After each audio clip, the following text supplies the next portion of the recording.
Day 7 in the standoff between the Bahamas Customs, Immigration and Allied Workers Union and the government continues. Vice President of the union Sloan Smith said when Minister of Labor Dion Folks spoke to our news team yesterday, he glanced over the real issues. Labor Minister Dion Folks would tell you that the government has agreed to all the issues laid out by the union, and according to the Labor Minister, that's a total of 13.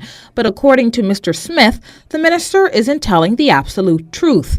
In fact, the union vice president insists there are still several issues that must still be resolved. The central issue is, and the core and the meat and the crux of the matter is, that the government cannot take away the amount that the officers make in terms of overtime and salary and reduce it and call it a raise.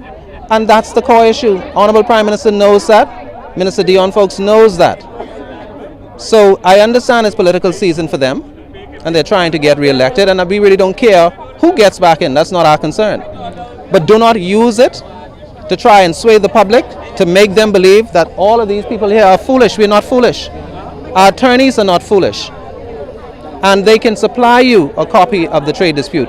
And you will see in the trade dispute, we placed in there that you cannot violate the Employment Act. And here's the main bone of contention. You cannot go and ignore the savings for more favorable condition clause. You cannot sign a contract, the government can't sign a contract, nor can we sign a contract that is less.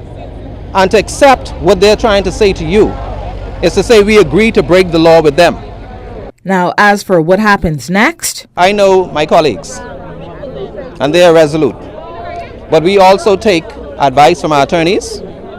And so what we are likely going to do, we're going to caucus after this hearing today and determine the best way forward, what is better for us strategically, and we move on from there. And we'll probably have an announcement once we would have caucused, that kind of thing. Okay, but our position, these people are resolute. the BCIAWU has a membership of more than 1,100 people, and executives say their issues are not just confined to New Providence, but Grand Bahama, Bimini, Andros, and Exuma.